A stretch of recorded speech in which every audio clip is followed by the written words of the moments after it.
नमस्कार दोस्तों, मैं हूं अमित और आप देख रहे हैं नौलेनोर। दोस्तों, मेरे को ने जानना चाहा है कि स्पेशल ट्रेनों का किराया रेगुलर ट्रेनों से अधिक क्यों होता है, जबकि उनका स्टॉपेज सेम होता है और वो चलते सेम ही रूट पर हैं।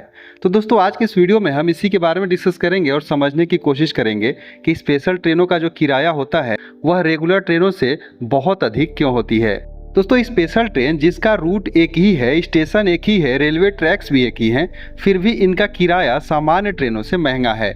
और सबसे हैरानी की बात यह है कि ये जो स्पेशल ट्रेन होती है अक्सर लेट भी रहती हैं, फिर भी भारतीय रेलवे यहाँ पर ज़्यादा पैसा क्यों वसूलती है। तो दोस्तों, होता क्या है कि जब भी कोई त्यौहार, गर्मी की छुट्टी या फिर भीड़ का मौसम होता है तो भारतीय रेलवे के पास दो ही विकल्प होते हैं। पहला, या तो ज़्यादा ट्रेनों का संचालन किया जाए या फिर लाखों यात्रियों को जो है टिकट वेटिंग में छोड़ा जाए। ऐसे में भारतीय रेलवे फेस्टिवल स्पेशल या फिर स्पेशल ट्रेनों को चलाता है, जो कि क्लोन ट्रेन या फिर समर स्पेशल या फिर कोई फेस्टिवल स्पेशल के नाम से जाना जाता है। अब सवाल ये होता है कि इनका किराया ज़्यादा क्यों होता है। तो दोस्तों, इसमें पहला रीज़न होता है कि ये जो ट्रेनें होती हैं इसमें कोई भी सब्सिडी नहीं दी जाती है। जहां सामान्य ट्रेनों में सरकार यात्रियों को सब्सिडी देती है, वहीं पर स्पेशल ट्रेनों में ये सब्सिडी हटा दी जाती है, यानी कि पूरा खर्च जो होता है वह यात्रियों से ही वसूला जाता है। दूसरा होता है इसमें डायनामिक प्राइसिंग का लागू होना। स्पेशल ट्रेन जो होते हैं डिमांड बेस्ड फेयर इसमें सिस्टम चलता है, जहां पर अगर सीट कम होती जाती है तो इनका जो किराया जो है बढ़ता जाता है। इस प्रकार से इनकी प्राइस जो है अधिक हो जाती है। दोस्तों, तीसरा होता है इसका ऑपरेशनल कॉस्ट जो होता है ज़्यादा होता है।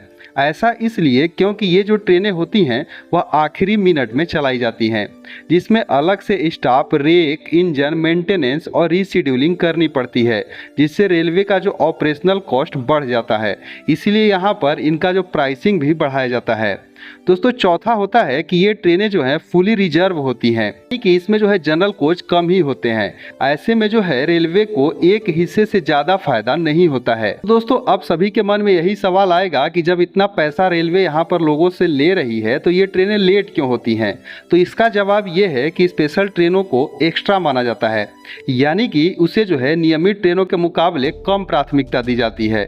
ऐसे में उसे ओवरटेक कराया जाता है, साइडिंग में खड़ा किया जाता है, यानी कि प्रायोरिटी चार्ट में यह सबसे नीचे होती है। तो इसका लेट होना जो है स्वाभाविक हो जाता है। तो दोस्तों, अब सोचिए कि क्या ज़्यादा किराया देकर कम प्राथमिकता वाली ट्रेन में सफ़र करना वाकई समझदारी है या फिर कुछ और। रेलवे के इस सिस्टम को पारदर्शी बनाने की ज़रूरत है। आपका क्या सोचना है, अपना जवाब जरूर से कमेंट कीजिएगा। अगर जानकारी पसंद आई है तो वीडियो को लाइक और शेयर ज़रूर कीजिएगा। तो मिलते हैं एक दूसरे वीडियो में, तब तक के लिए धन्यवाद।